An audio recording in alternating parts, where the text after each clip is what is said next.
En ce 18e jour du Gradus de l'Avent, je voudrais vous parler bien sûr de Pierre Rabhi. Vous vous doutiez bien que j'allais vous parler de Pierre Rabhi à un moment ou à un autre. Alors, Pierre Rabhi, on ne le présente plus, hein.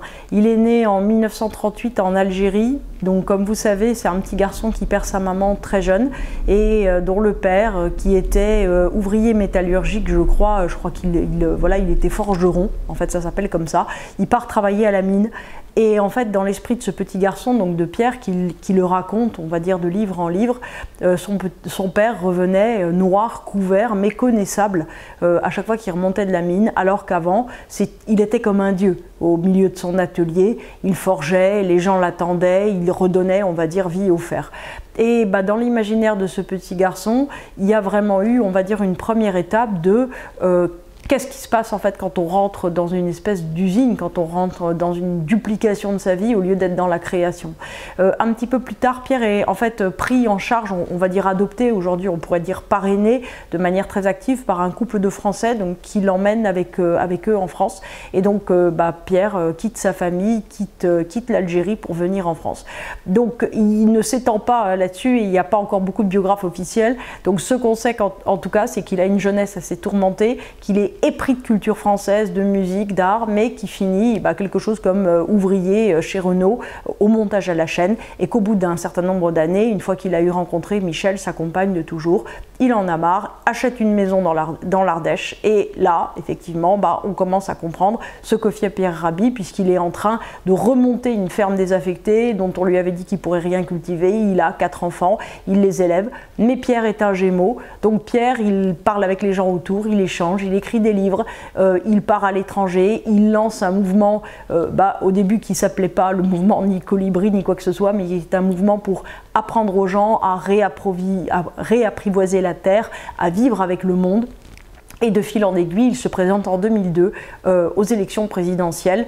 Le tout au fond pour donner un nouveau modèle de vie, un nouveau modèle au monde. Alors Pierre aujourd'hui est un très vieux monsieur, voilà, j'espère qu'il va rester là encore longtemps sur Terre, mais c'est un monsieur qui, d'une certaine manière, n'a pas eu l'action qu'il voulait avoir, puisque lui, il aurait voulu réformer un pays. Il a été en lien avec un dirigeant, je crois que c'est celui du Burkina Faso, et il aurait dû pouvoir lancer un système agraire complètement différent. Il aurait dû être élu aux élections présidentielles françaises. Ça s'est pas fait dans ces deux cas. Par contre, Pierre, il a semé, c'est un semeur d'espoir, puisqu'il y a des centres qui se sont faits sur l'instigation du mouvement Colibri, un petit peu partout en France, un petit peu partout dans le monde, en Afrique, en Europe de l'Est, et qui pratiquent à la fois une autosuffisance alimentaire, un partage entre les gens, une ouverture entre les communautés. Donc Pierre, il a créé, on va dire, toute une œuvre humaine, une œuvre de partage, qui est extrêmement importante et extrêmement inspirante. Alors, Pierre, aujourd'hui, donc il est arrivé au bout de sa vie, et en fait on lui reproche tout. Si vous ouvrez un petit peu Google, vous verrez qu'il y a énormément de critiques. Pourquoi ? Parce que tout simplement, en fait, Pierre est un être humain, Pierre n'est pas une mode, Pierre n'est pas quelqu'un qui essaye de faire du Pierre Rabhi, comme Cézanne qui à la fin de sa vie disait « j'essaye de ne pas peindre du Cézanne, mais peindre une inspiration ». Pierre vit tout simplement. Et de ce fait, si vous voulez, on se dit mais comment ça se fait ? Il est très mystique, il est très ésotéricien, il est très religieux, il est très intellectuel, il est très paysan, il est très tout, il est Pierre. Voilà, et il est très bien comme il est. Alors, si vous ne connaissez pas ses livres, lisez Vers la sobriété heureuse ou La légende du colibri, voilà, dont je vais vous parler dans 2 secondes, mais qui sont 2 ouvrages importants. Alors, l'enseignement de Pierre, en fait, si on peut appeler ça comme ça, ou en tout cas, voilà, sa pensée s'articule autour de 3 points. Donc, il y a d'abord la sobriété volontaire. Donc, qu'est-ce que c'est que la sobriété volontaire ? C'est une chose toute simple, j'allais dire qu'aurait pu vous transmettre votre grand-mère, c'est faire avec ce qu'on a. Au lieu d'essayer d'aller chercher à l'extérieur sans cesse quelque chose de nouveau, au lieu d'aller chercher des stimulations, au lieu d'aller chercher, on va dire, quelque chose pour nous désennuyer, on fait avec ce qu'on a, on transforme, et on essaye surtout en fait de repartir d'une créativité intérieure, de refaire naître cette attention à nous-mêmes. Donc le fait en fait de faire avec ce qu'on a, au lieu, comme il dit, d'entasser un butin, comme il le dit très joliment, qu'on n'emmènera pas au-delà, ça permet, si vous voulez, de choisir de vivre d'une une manière qui nous ressemble au lieu d'être une manière qui finit par être tellement envahie par les objets, par les choses, qu'on devient gestionnaire de sa propre existence au lieu d'être tout simplement être humain qui vit sa propre existence. Donc en fait, la sobriété volontaire, c'est surtout le fait de se remettre au centre du temps de sa vie, c'est-à-dire de voir qu'est-ce qu'on a besoin de gagner, qu'est-ce qu'on a besoin, on va dire, de quoi on a besoin dans nos revenus ou dans nos passions pour avoir le temps de vivre. Donc cette sobriété volontaire, c'est une manière, on va dire, de rééquilibrer globalement sa vie. Donc il parle aussi, Pierre, donc c'est un deuxième point, de l'idée, on va dire, du colibri, du petit colibri. Donc vous savez, la légende du colibri, c'est la légende du tout petit oiseau qui prend sa part dans l'incendie de forêt et décide de l'éteindre, même s'il a le plus petit bec de tous les animaux de la forêt. Et l'idée, si vous voulez, de ça, qui est très important, c'est que au fond, la chose la plus importante dans tout type d'engagement, c'est pas de se demander jusqu'où on va pouvoir aller, ni ce qui apporte de faire, mais de faire ce qui nous semble juste à l'endroit où on est et d'aller dans une direction. Surtout si vous voulez d'essayer d'une certaine manière de participer à un projet commun, de participer en l'occurrence au projet de la sauvegarde de la maison monde dans laquelle nous habitons tous. Donc, cette légende du colibri, en fait, rappelle énormément, si vous voulez, c'est un appel en fait à la responsabilité et à l'absence de mental. C'est-à-dire qu'au lieu de se dire, il faudrait faire ci, il faudrait faire ça, discutons-en, c'est ok, mais qu'est-ce que je peux faire maintenant, concrètement, là, dans les 2 heures que j'ai? Et d'une certaine manière, c'est un rappel à l'ordre qui est très, très important.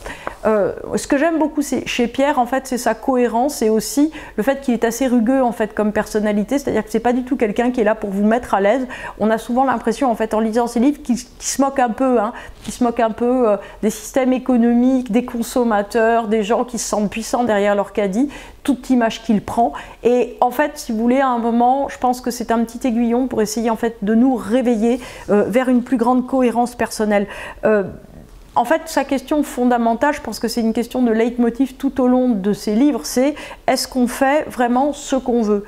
Là, vous mettez vos enfants à l'école, mais est-ce que vous êtes d'accord avec ce système éducatif-là? Est-ce que vous êtes d'accord avec les valeurs qu'on leur apprend? Là, en fait, vous perdez votre temps toute une soirée. Est-ce que vous êtes d'accord avec ça? Est-ce que vous êtes d'accord pour faire telle chose dans l'exercice de vos fonctions professionnelles? Est-ce que vous êtes d'accord avec ce que vous êtes, avec ce que vous faites? Si vous n'êtes pas d'accord, il faut changer. Il ne faut pas changer dans 10 ans, il faut changer maintenant. En fait, il faut faire attention à être en accord systématique avec soi, et c'est ce qu'il appelle la responsabilité, on va dire, d'être humain. Donc, en fait, une des choses qui peut être très importante, c'est de repeigner d'une certaine manière tous les domaines de votre vie en vous disant, mais est-ce que je suis toujours en accord avec ça? Est-ce qu'il y a du désordre? Est-ce qu'il y a quelque chose qui est en surplus, qui est en non-convergence? Et en fait, on se rend compte que symboliquement, que concrètement, quand on fait ça à l'extérieur de notre vie, c'est, j'allais dire aussi, dans notre équilibre mental, même dans l'équilibre de notre corps, qu'il y a quelque chose qui se met en place. J'avais été très frappée par quelqu'un, en fait, que j'avais eu en consultation, qui m'avait dit que elle avait décidé, à la suite de la lecture de La sobriété volontaire de Pierre Rabhi, en fait, de vider ses placards, en fait, pas de tout donner, mais de donner toutes les choses dont elle savait qu'elle ne les utiliserait plus. Et cette personne a perdu 10 kilos, alors qu'elle n'arrivait pas à se défaire de ses kilos depuis la naissance de ses enfants, tout simplement. En fait, elle a perdu du poids parce que symboliquement, elle a accepté, on va dire, de lâcher un certain nombre de choses.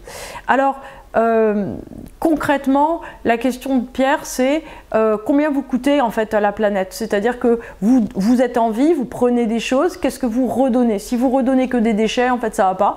Il faut arriver d'une certaine manière à prendre, ça c'est obligatoire, puisqu'en tant qu'être humain, on est là pour prendre sur la planète Terre, mais il faut lui redonner quelque chose en partage vers la Terre et en partage vers les autres. Alors, quelques citations. Alors, ma citation absolument préférée de Pierre Rabhi, c'est, quand, globalement c'était de mémoire, les tigres chassent les gazelles, tout le monde le sait, mais en fait ils font pas des banques de gazelles et d'antilopes mortes, et ils échangent pas des systèmes d'évaluation de viande morte, ça sentirait assez mauvais, ça serait un peu encombrant, et nous on fait ça en fait, on passe notre temps d'une certaine manière à accumuler des choses dont on n'a pas besoin pour vivre, pour ensuite de ça pouvoir procéder à un échange et devenir le tigre le plus important de la savane. Et alors, en fait, on est juste à la tête d'un tas de viande pourrie. J'avais adoré l'image, elle m'est restée très longtemps, elle a changé ma vie, concrètement. Alors, une autre citation très jolie qui vient d'un livre que Pierre Rabhi vient de faire paraître pour Noël. Noël qui s'appelle La tristesse de Gaïa. Donc vivre serait demeurer dans cet état de conscience où tout serait indivisible. Tout est relié, interconnecté à l'infini, et la seule voie pour goûter à ce miracle consiste à ressentir cette réalité sans chercher à la fuir. Effectivement, un petit peu comme Pascal, Pierre nous dit beaucoup qu'on est dans un système où d'une certaine manière on a du mal à rester présent à soi et que c'est pour ça qu'il y a une recherche de distraction incessante, de mouvement, exactement ce que dit Pascal. Sauf qu'aujourd'hui, évidemment, avec les réseaux sociaux, les téléphones portables, les ordinateurs, la virtualisation du monde, le fait qu'on peut presque suivre 4 réunions à la fois, en même temps jouer du banjo avec ses pieds et se laver les dents, c'est vrai qu'à un certain moment, en fait, on ne tient plus compte du tout de la réalité du corps. C'est-à-dire que si vous suivez 4 réunions à la fois, que vous vous lavez les dents et jouez du banjo avec les pieds, en fait, vous ne pouvez pas être absorbé par ce que vous faites. Ça veut dire que vous ne pouvez pas donner à un moment toute votre attention à la personne que vous avez en face ou au banjo, pourquoi pas. Et en fait, vous ne progressez pas. C'est-à-dire que l'idée, si vous voulez, c'est que vous n'établissez pas de lien, vous ne progressez pas dans ce que vous avez entre les mains. Donc en fait, l'attention absorbée dans quelque chose est quelque chose en fait qui est fondamental, ne serait-ce que pour trouver ça intéressant. C'est-à-dire que l'hypercirculation, on va dire, entre plein de choses, dévitalise complètement les choses. Alors, qu'est-ce qu'a fait Pierre Rabhi sur moi? Oh, plein de choses. En fait, moi, ce que j'aime beaucoup chez cet homme, c'est que c'est un homme qui a essayé de vivre au fur et à mesure de ses expériences comme il aurait envie d'avoir vécu, c'est-à-dire qu'il s'est lancé toute sa vie dans des aventures les plus folles. Il a acheté une maison où il n'y avait ni l'eau ni l'électricité, il avait 4 enfants ou pas tout à fait encore, une jeune épouse, et en fait il a fait que ce qu'il a voulu. Il était d'une double culture, il était complètement autodidacte, donc algérien et français, il était complètement autodidacte. Aujourd'hui c'est un des penseurs les plus reconnus, on va dire, de notre civilisation française. C'est un homme qui n'a pas hésité, on va dire, aussi bien à lire les textes de l'islam que les textes chrétiens, que les textes de l'ésotérisme classique. Il adore Rudolf Steiner, qui est le père de la biodynamique, il ne s'en cache pas. Évidemment, il est conspué pour tout ça. Surtout, il commet un crime abominable, c'est qu'il a écrit Vers la sobriété volontaire et il a une voiture. Vous entendez bien, il a une voiture. En fait, Pierre Rabhi, comme je vous le dis, n'est pas une mode, c'est juste un être humain. Une voiture, quand on a 80 ans, c'est bien utile pour aller faire ses courses, c'est bien utile pour aller donner des conférences où d'ailleurs il n'est pas payé, ou quand il est payé, il redonne l'argent à ses associations, puisqu'il subventionne, je crois, des associations à hauteur de 500 000 ou 600 000 euros par an. Donc, en tout cas, si vous voulez, ce qui est très intéressant, c'est que, voyez, ce qu'on peut apprendre de lui, c'est que si, en fait, on a envie de faire quelque chose, si on a envie, je sais pas, il y a plein de choses aujourd'hui, d'être zéro sucre, zéro déchet, zéro, je sais pas quoi, zéro cheveux, zéro ce que vous voulez, si vous avez envie, en fait, plutôt, on va dire qu'être zéro, d'être dans une démarche concrète vers quelque chose, vers une prise de conscience, en fait, l'idée, si vous voulez, c'est que cette démarche, elle pointe vers quelque chose. Et c'est vous, en fait, qui faites le chemin. C'est pas cette chose qui fait, on va dire, la direction. Donc, ce qui veut dire qu'il ne s'agit pas de rentrer dans un dogme, il ne s'agit pas de rentrer dans quelque chose, en fait, qui dirige votre vie à votre place, mais il s'agit de, grâce à ça, enrichir votre vie et enrichir votre ligne personnelle. Ce que nous apprend Pierre.